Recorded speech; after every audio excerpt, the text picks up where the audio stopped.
ইংরেজি প্রথম পত্রে প্রথমেই থাকবে সিন প্যাসেজ নাম্বার 1, যেখান থেকে থাকবে 20 মার্কস। এখান থেকে মাল্টিপল চয়েস কোশ্চেন্স এবং শর্ট অ্যান্সার কোশ্চেন্স আসবে। তাহলে এইখান থেকে এই প্যাসেজটার জন্য ভালো করে পড়তে হবে। এই প্যাসেজগুলো আমি যে প্যাসেজগুলো দিয়েছি এগুলো একটু ভালো করে পড়ার চেষ্টা করবা। আশা করছি এখান থেকে ইনশাল্লাহ তোমরা 20 মার্কস অনেক সহজেই কমন পেয়ে যাবা। এই প্যাসেজগুলো থেকে ভালোভাবে পড়ার চেষ্টা করবা। এই প্যাসেজগুলোর অনুবাদ, প্যাসেজগুলোর ওয়ার্ড মিনিং এবং এদের সিনোনিম এবং অ্যান্টোনিম। দেখা যায় সিনোনিম এবং অ্যান্টোনিম থেকে প্রত্যেকবারই 3 থেকে 4 মার্কস এমসিকিউতে কিন্তু চলেই আসে। আর শর্ট অ্যান্সার কোশ্চেন্সগুলো একটু ভালোভাবে অ্যান্সার করার চেষ্টা করবা। কোশ্চেনগুলো ভালো করে বুঝে তারপরে কি জানতে চাইছে সেগুলো অ্যান্সার করার চেষ্টা করবা। তাহলে এখান থেকে যে প্যাসেজগুলো দিয়েছি, যে সিন প্যাসেজগুলো দিয়েছি, এগুলো একটু ভালো করে করার চেষ্টা করবা। যে প্যাসেজগুলো রেড মার্ক করে দিয়েছি সেগুলো হচ্ছে সবচেয়ে বেশি গুরুত্বপূর্ণ বা 7 স্টার ইম্পর্টেন্ট। যে প্যাসেজগুলো ইয়েলো বা হলুদ মার্ক করে দিয়েছি সেগুলো হচ্ছে গিয়ে 5 স্টার ইম্পর্টেন্ট। আর যেগুলা গ্রিন মার্ক বা সবুজ রং দিয়ে দিয়েছি সেগুলো হচ্ছে 3 স্টার ইম্পর্টেন্ট।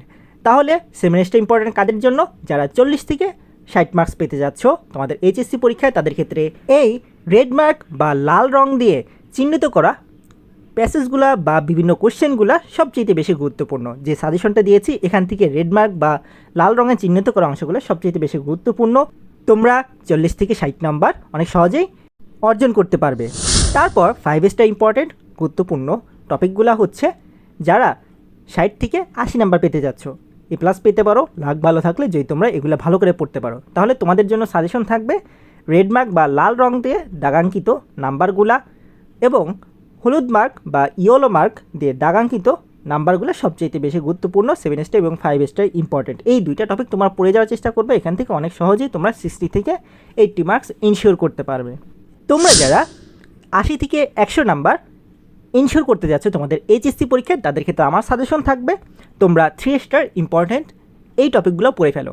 তাহলে তোমাদের জন্য কাজ হবে 7 স্টার বা রেড মার্ক দিয়ে চিহ্নিত করা অংশগুলো পড়তে, 5 স্টার বা ইয়েলো মার্ক দিয়ে চিহ্নিত করা অংশগুলোও পড়বা এবং গ্রিন মার্ক বা সবুজ রং দিয়ে চিহ্নিত করা অংশগুলোও পড়তে হবে।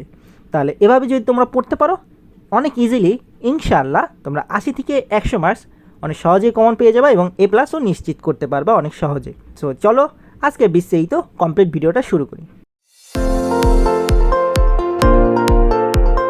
আসসালামু আলাইকুম সুপ্রিয় শিক্ষার্থী, তোমরা সবাই কেমন আছো? আমাদের আজকের ভিডিও ইংরেজি প্রথম পত্রে 100 মার্কসের কমপ্লিট সাজেশন, যেখান থেকে তোমরা তোমাদের এইচএসসি পরীক্ষায় 90 প্লাস কমন পেয়ে যাবে এবং অনেক সহজে এ প্লাস ইনশিওর করতে পারবা বা নিশ্চিত করতে পারবা। এবার আসি সিন প্যাসেজ 2 এবং 3 থেকে তোমাদের থাকবে টোটাল 15 মার্কস, যেখান থেকে ইনফরমেশন ট্রান্সফার বা ফ্লোচার্ট থাকবে 5 মার্কস এবং সামারি রাইটিং থাকবে 10 মার্কস। তাহলে এই দুইটা প্যাসেজের 15 মার্কসের জন্য তোমরা চেষ্টা করবে এই প্যাসেজগুলো ভালো করে পড়ার। রেড মার্ক বা লাল রং দিয়ে চিহ্নিত করা অংশগুলো 7 স্টার ইম্পর্টেন্ট এবং ইয়েলো মার্ক বা সবুজ রং দিয়ে চিহ্নিত অংশগুলো 5 স্টার ইম্পর্টেন্ট। সো এভাবে প্যাসেজগুলো পড়ে ফেলবে তোমাদের টার্গেট অনুযায়ী। এরপরের টপিকটা হলো সবচেয়ে বেশি গুরুত্বপূর্ণ তোমাদের এ প্লাস পাওয়া এবং না পাওয়া নিয়ে। ক্লোজ টেস্ট উইথ ক্লোজ এবং উইদাউট ক্লোজ, এটা টোটালি আনসিন প্যাসেজের মতো চলে আসে। তাহলে এখান থেকে 15 মার্কস আসবে। এই 50 মার্কসের জন্য একটু বেশি পরিশ্রম করতে হবে। আমি যে প্যাসেজগুলো দিয়েছি যেভাবে ইম্পর্টেন্ট আকারে দিয়েছি তোমরা এগুলো একটু ভালোভাবে পড়ার চেষ্টা করবা। প্রথমে রেড মার্কগুলো সলভ করবা, তারপর সময় পেলে ইয়েলো মার্কগুলো সলভ করবা, তারপর যদি সময় পাও তাহলে গ্রিন মার্ক দেওয়া এগুলো একটু সলভ করার চেষ্টা করবা।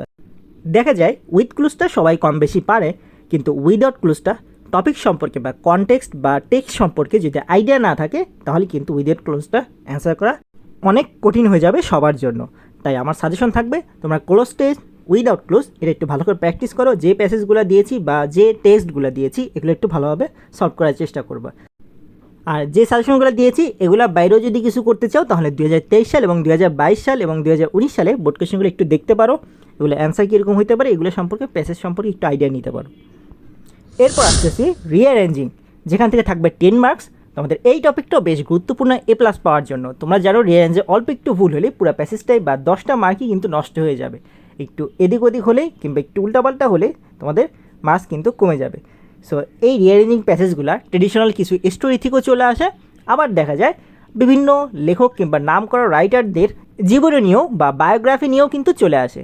সো রিঅ্যারেঞ্জিংয়ের মধ্যে যে ইম্পর্টেন্টগুলো দিয়েছি এগুলো একটু এই টপিকগুলো একটু ভালো করে পড়ার চেষ্টা করো, কীভাবে লিখতে হবে এবং কীভাবে প্যাসেজগুলো সাজাতে হবে এগুলো একটু দেখে রাখবা।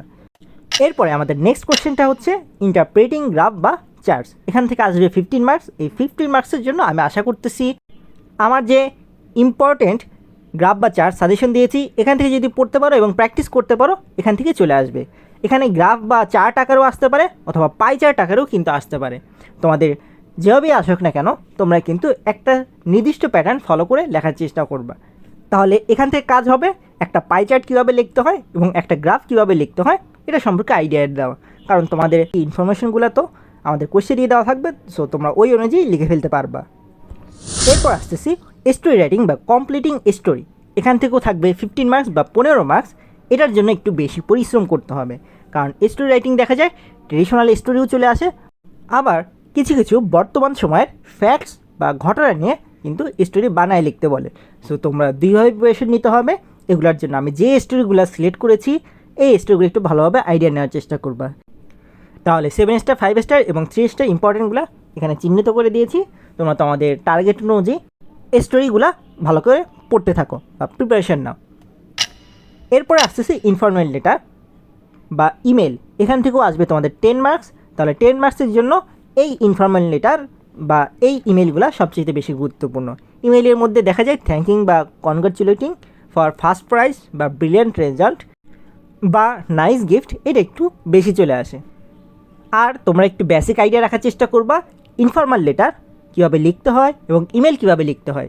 এই দুইটা প্যাটার্ন সম্পর্কে ক্লিয়ার আইডিয়া থাকলে আমি আশা করতেছি তোমরা অনেক সহজে অ্যান্সার করতে পারবা। আর বাকি টপিকগুলো সম্পর্কে তো আইডিয়া আছেই কীভাবে লিখতে হবে।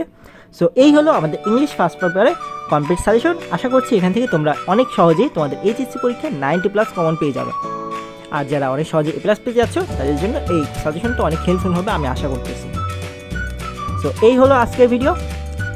তোমাদের নেক্সট ভিডিও হবে ইংরেজির সেকেন্ড পেপারে কমপ্লিট সাজেশন, যেখান থেকে তোমরা অনেক সহজে ইনশাল্লাহ 100 মার্কসের কমপ্লিট অ্যান্সার করতে পারবা, অনেক সহজে A+ ইনশিওর করতে পারবা।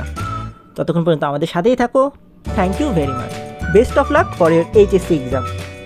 আমার এই ভিডিওটা যদি তোমাদের কোনো হেল্প হয় তাহলে আমাদের চ্যানেলটিকে লাইক করো, সাবস্ক্রাইব করো এবং আমাদের এই ভিডিওটা শেয়ার করে দাও।